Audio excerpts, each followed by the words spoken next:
Nararanasan mo ba ngayon ang pakiramdam ng napag-iiwanan? Habang ikaw ay nag-scroll sa social media at may nakita kang mas bata pa sa'yo pero mas madami pa siyang na-achieve kumpara sa'yo. At maaring pati na rin kahit sa buong buhay mo ay hindi mo man lang mapapantayan yung achievement na nagawa niya ngayon. Mayroon na siya ngayon ng lahat ng bagay na gusto mong makuha: tagumpay, pera, respeto, at kapangyarihang kontrolin ang kanyang buhay. Nakatira na siya ngayon sa pangarap mong bahay. Minamaneho niya na ang pangarap mong sasakyan. At meron siya ng mga mamahaling bagay na gusto mo din mabili pero hindi mo mabili dahil hindi sapat ang iyong monthly income. Nararanasan mo din ba ngayon na ginagawa mo naman ang lahat ng makakaya mo upang sana balang araw magkaroon ka din ng meron siya? Pero sa katunayan, kahit ginawa mo na ang best mo, wala pa ding resulta. Or kung meron man, ito'y wala pa sa kalingkingan ng nagagawa niya. Nakukumpara mo tuloy ang sarili mong tagumpay sa tagumpay ng iba. At nakikita mo ang malaking gap ng sarili mo kumpara sa kanila. At kung minsan, pakiramdam mo naiinggit ka na. O kaya naman pakiramdam mo ay isa kang talunan. O kung minsan, pakiramdam mo na ikaw ay napag-iiwanan. Kung ganito ang nararamdaman mo ngayon, malamang ay tuluyan ka ng mabigo. Kaya ngayon sa video natin ay sasabihin ko sa inyo kung bakit at papaano mababago ang inyong mindset. Itong video na ito ay isa sa mga mahalagang video na may upload ko sa aking channel. Kaya naman nakikiusap ako na panoodin nyo ito hanggang sa dulo.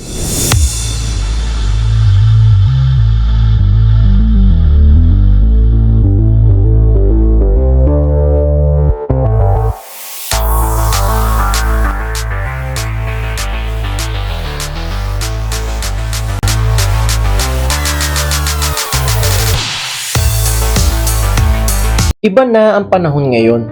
Nakikita mo sa ating society ngayon na kahit sa murang edad ay dapat maging successful ka na. Nakikita mo sa social media na napaka-perpekto ng lahat. So naiisip mo na dapat ay perpekto ka na din.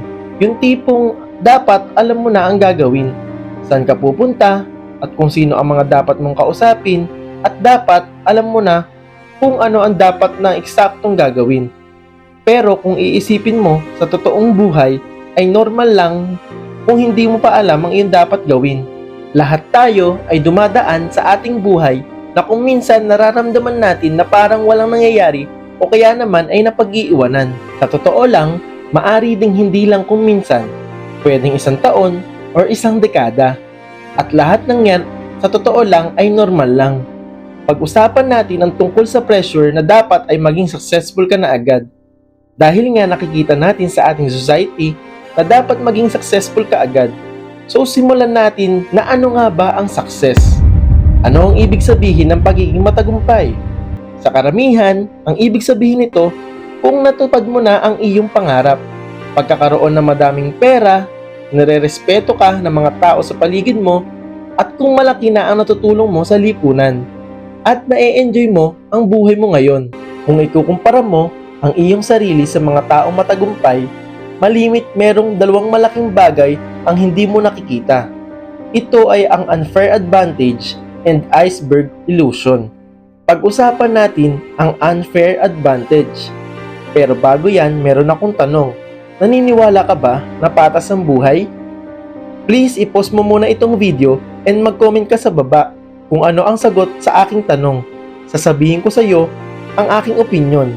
Ang buhay ay hindi patas. At hindi lang ako ang naniniwala dito. Madami din na kahit nanggaling na sila sa marangyang buhay, nasasabi pa din nila na hindi patas ang buhay. Katulad nitong sinabi ni Evan Spiegel, "I am young, white, educated male. I got really, really lucky and life isn't fair." Siya ay billionaire co-founder of Snapchat. Sa totoong buhay, si Evan Spiegel ay lumaki na nakatira sa isang multi-million-dollar house.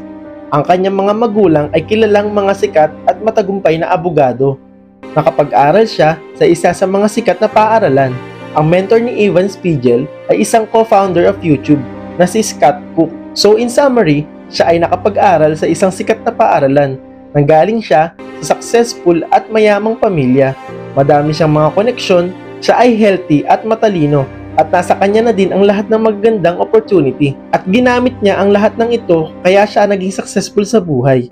After nating malaman ang background ni Evan Spiegel, maiisip natin na malamang siya ay magiging matagumpay dahil nasa kanya na ang lahat ng magagandang advantage sa buhay. At ikaw ay hindi magiging katulad niya dahil wala ka ng lahat ng meron siya. Pero alam mo bang meron pang paraan upang lahat ng tao ay maging matagumpay? Kung iniisip mo na ang buhay ay hindi patas at hindi magbabago ito, yan ay totoo. Ang buhay ay hindi magiging patas sa lahat ng tao. So ang tanong, paano nga ba tayo magiging matagumpay kahit napaka-unfair ng mundo? Kung ikaw ay naniniwala na ang pagiging masipag ang sagot upang magtagumpay, sasabihin ko na sa iyo na hindi ito ang solusyon. Success is not simply awarded to the hardest workers. It is awarded to those who develop and use their unfair advantage. So sinasabi dito na hindi sapat ang pagiging masipag lang upang maging matagumpay. Kailangan mong gamitin kung ano ang unfair advantage mo.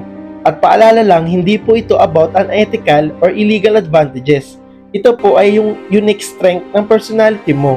Ano ba ang ibig sabihin nito?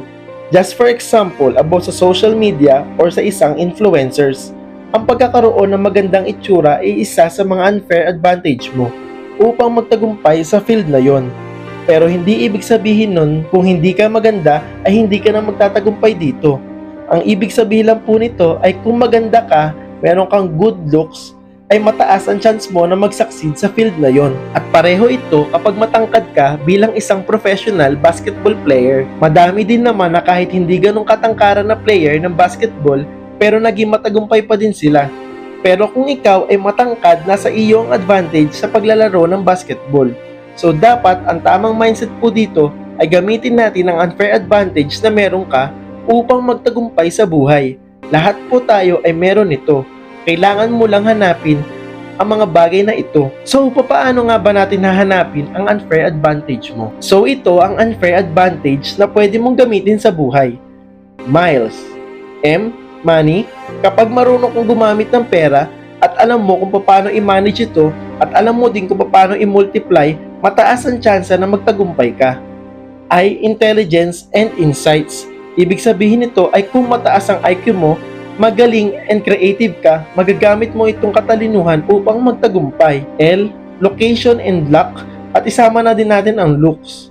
Dahil sa panahon natin ngayon, sa ibang mga business or trabaho, importante ang pagkakaroon ng good looks. Regarding naman sa location and luck, ay dapat nandun ka sa tamang lugar and tamang oras.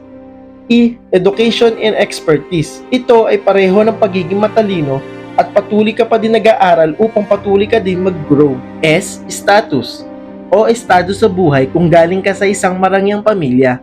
Marami kang koneksyon na magagamit upang magtagumpay ka.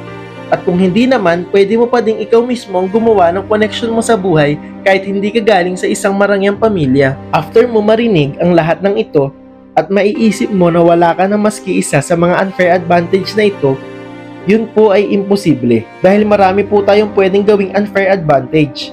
Yung mga sinabi ko po kanina is yung mga main thing about sa unfair advantage. Pero kung alam mo kung paano ka gagawa ng unfair advantage mo at alam mo din kung paano gamitin ito, mataas ang chance mo na magtagumpay. Pero isang paalala lang, if alam mo kung paano gamitin ang unfair advantage na meron ka, maaring magtagumpay ka at mabago ang buhay mo. Pero kung hindi mo alam kung paano ito gamitin, maaari ding makaapekto ito sa buhay mo. Ano nga ba ang ibig sabihin ko dun? Dahil kung hindi mo alam gamitin ng advantage mo sa buhay, malamang hindi ka nakagawa ng paraan upang hanapin ito. In other words, sumuko ka na at nakontento ka na lang sa buhay na meron ka. Kaya palagi po tayong may choice sa buhay. It's either gagawin mo ang best mo until magtagumpay ka o di kaya naman susuko ka na lang at makukontento sa buhay na meron ka ngayon. So, pumunta naman tayo sa isa pa sa palaging hindi nakikita ng karamihan sa isang matagumpay na tao. Ito ay tinatawag na iceberg illusion.